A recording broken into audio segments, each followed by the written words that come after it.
I'm from a company called Geek & Trust Them, and we are a subsidiary of the Optex group. Today I'd like to introduce a little bit about our people counting system and our solutions. This right here is a demonstration of our customer counting system. On the right-hand side, you can see our count monitor.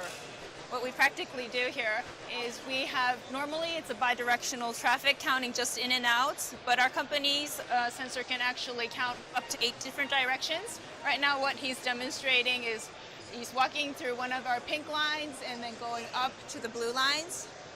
And the person will only be counted if he goes through both thresholds. So our sensors are very accurate in that sense.